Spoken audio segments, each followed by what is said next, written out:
Rob did the impossible. He found a number of highlights in this cool match that we just had. I found a few. I mean, he was a bit quick, and then you kind of look at it, and it's, oh, but it's Burning Abyss, and they're doing what Burning Abyss does, but that's pretty much it. Yeah.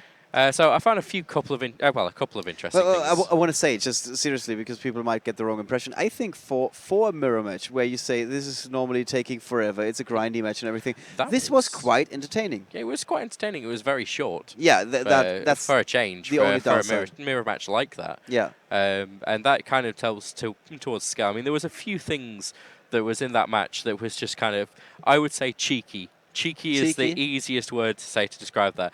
I mean, let's move on to highlight number 1. All right. Let's have a quick chat and get straight into it. Okay, highlight number 1. Not quite sure. We do see the anti-spell fragrance on Alessandro's side. Yeah. I'm not quite sure this is actually recorded correctly. If it has, it's taking the long route. Essentially, what I was trying to show here, it was just before this, was the fact that he had the Beatrice down, and for the first time we saw some of the Phantom Knight cards coming out. So finally, we saw the idea is that you've got access to cards such as Fogblade, which negated the Beatrice, and then the Beatrice was banished, so he didn't get the Foolish Burial effect. Right. But as I say, it doesn't look like it's recorded correctly for this one.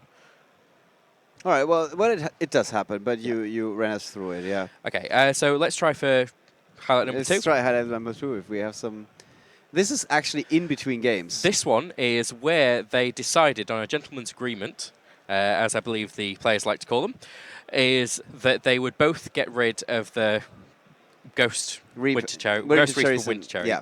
Yeah. It's very sweet. It's very short, but still very sweet. Now, and just now in the post-game interview, I don't know if you paid attention. Yeah. Alessandro said, well, I of course I offer that because I still have the Flying Sea. Yes, and this is one of the reasons why I have always told players, if somebody is offering you a gentleman's agreement, it means don't take it. Because they're saying, oh, well, this card messes up your deck, doesn't it? And it's like, oh, yeah, it messes up mine as well. Should we get rid of this? Yeah. And it's like, cue evil laughter. Yeah, it's that kind of thing. Yeah. Yeah, you definitely just don't want to go for it. It was definitely sneaky, but well within what you're allowed to do. Yeah, you're allowed to do it. It's not at all. It's not cheating. It's not a problem at all. It's basically your fault if you're falling for it. Yeah. And so in that way, great strategy. Just like the game before where we saw somebody discarding his only answer to a Denko Sekka to trick the opponent into believing he has a second answer. Now, I actually had a chat with him on the way out. Oh, okay. I caught him just as I was heading out We're digressing a bit, yeah. Yeah. He actually told me he did not see Denko Sekka coming whatsoever. Okay. He did not think that it was ever going to hit the field. So. All right. So that was just a little bit of insight of what happened earlier. Well, I guess that's good news because he would have probably turned pale white and we would have had to call the ambulance or something. All right. Now let's head on to highlight number 3. All right. This is when Flying Sea first hits the field. Right. So basically what we're seeing there is, it's a very short one just because we had a few technical issues, okay, and that's all we could get of it. We got the message. Flying Sea finally hit the field, and you kind of saw the deck just shut down. Yeah. It wasn't going anywhere You further. can actually also tell, I think, in the body language a little bit. When Alessandro played it in the most casual of ways, it's like, oh, by the way, I got a little something for you. Yeah. There you go. And at first, I didn't even notice it hitting play because he did it like that. And then his opponent, you could tell he was suddenly shuffling his cards faster, getting like, oh, what am I doing? What am I doing? There's nothing I can do. Yeah. And that's kind of what Flying Sea does. It used to be huge, kind of like a long time ago, and now you're still kind of seeing it every so often, but in this format, it's just completely destroying it. Especially because we have so many Burning Abyss, Phantom Knight Burning Abyss that want to XC summon. It also kind of hurts Pendulum decks as well. Right. Just because, you know. It's not a bad card. It's not a bad card at all. Not at all, yeah. Now, if we head over to highlight number 4, this is where he started getting his answers. The Glamour Seal's already basically on the field there, as you can see. But it was essentially, here is a field that my opponent has that I'm kind of struggling with because I have a Flying Sea. What do I have? I have the Gamma Seal, which is... Basically, what I want to say was, Kaijus are really good. Like, you splash them into any deck, you've got an engine there now Yeah. that can say, oh, I've got all these impossible things for me to get over, but now I can just get rid of something of my Right. opponent's because I have this 2100 attack card, which I'm just going to get over. Yeah, that's certainly true. And Luke pointed out in that situation, now we have this very unique, standoff between two cards that the players themselves did not play. It was always the opponent. Like, we have a Flying Sea on one side of the table where the guy's like, I don't want this guy in front of me. And his opponent, Alessandro, is like, what is this gigantic turtle doing there? I don't want this card in front of me. It's going to stop me from playing all of my Burning Abyss cards. So very, very funny situation. Yeah. Now, can we go to highlight number 5? Okay, this was where it's gone a bit further on from where we did actually stop it, but this is basically where he finally got rid of that Flying Sea. Right. Where he finally was able to start his plays just by negating it. I believe he used Alec for that, didn't he? And that was, yeah, he did. It was actually quite a skillful play. Because you don't always realize that you can use a card like Alec on your own cards. Yeah. And we got to give him kudos for that. And then he used, like Luke said, it doesn't get more ironic than that, using a Flying Sea to perform an Exceed summon. Yeah. I mean, Alec is basically your way around that, because it's not... Flying Sea isn't a Burning Abyss monster. Alec's going away, so you just negate it, meaning you can overlay, you can start getting where you're going. Yeah. But then that's when we kind of started to see the Phantom Knight engine kind of going full force, banishing itself, getting cards, searching, starting to get that engine going. It was a bit too little too late, I guess. It was too late. That's where we get to highlight number 6. All right. Oh, there we go. Here we go. Where the last Flying Sea came down. Ah, yeah, the second one. Immediately the handshake. Immediately the handshake. At first, because Luka still has so many cards, at the very first moment when the Flying Sea hits the table, you can't help but be like, did he just win? Because he has 2 monsters and everything, but because it is Luka who is extending the hand, and then afterwards, immediately afterwards, you could see in the body language. You could totally tell. He was like, yeah, this is over. Yeah. Well, he had those 2 big cards, but his opponent can now carry on making cards, and he can't. Yeah. His turn has stopped at that point. And he can deck some damage in, but that's all he can do. And that's such a different concept of, I don't know, 7 years ago or something, when a Cyber Dragon was like the biggest card you could play. It's like, oh, I can play this for free. It has 2,100 attack. That's awesome. Yeah. Like nowadays, I got 2 guys, both have more than 2,100 attack. Yeah. And I'm like, oh, I can't do anything. Yeah. It's your game. Yeah.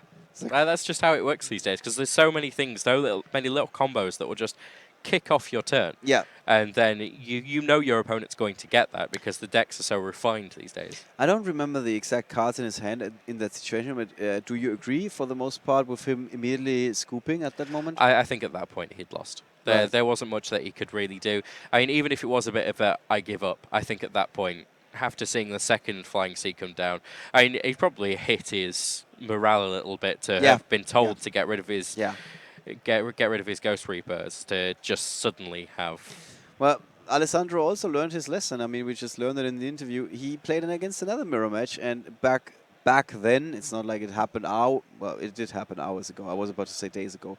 But yes, back then he forgot to ask his opponent his little trick question, as a loaded question, and he lost. And that's, he said, that is why I lost. I lost to this card. It's his strategy for the mirror match. So it's to say, sure, we get rid of this card. It's not a bad strategy at all. Yeah, it's a bit sneaky, but cheeky. I like the word cheeky. Cheeky is a better word, I guess. Yeah.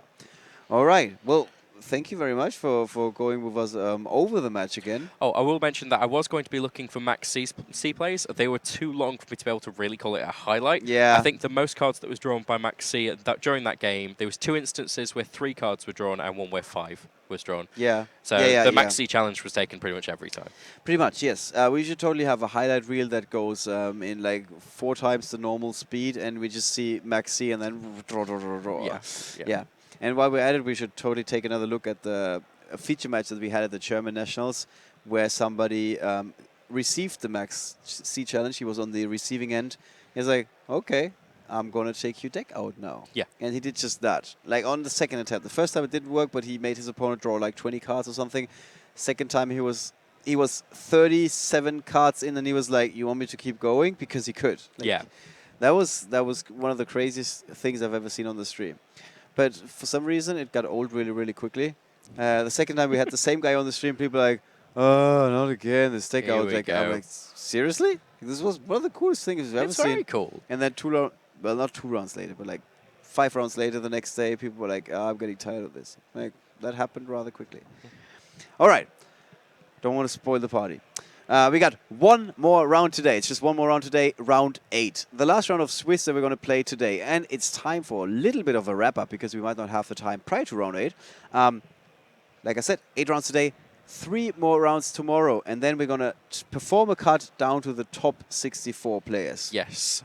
And then we will basically be saying who is the best players in all the territories that the European office covers, not just Europe. Yeah, which is also, of course, Israel, like we learned last year when Aido Marquez said, I'm going to put my country on the map for real. And he became the European champion. We got South African champion here. Yep. I don't know if we have any other players from South Africa. Probably not. I'm not sure. Like the last few years, it was always like the champion is like, yes, I'm going to get the free flight. And his friends were like, yeah, I would like to, but it's a little bit of a longer trip. So, yeah, it's like when you're from Australia and you win the trip to the World Championship. It sounds really amazing, but then you fly for 16 hours, depending on where it is. Yeah. Suddenly it's not so fun anymore. But when you're there, everything changes. When you're there, I mean, it's Orlando, Florida. It's Disneyland is close by, so things you can you can do. Definitely, definitely. All right, guys, that's it for now. One more round today. We're gonna take another short break, then we're gonna be back with our last feature match of the day.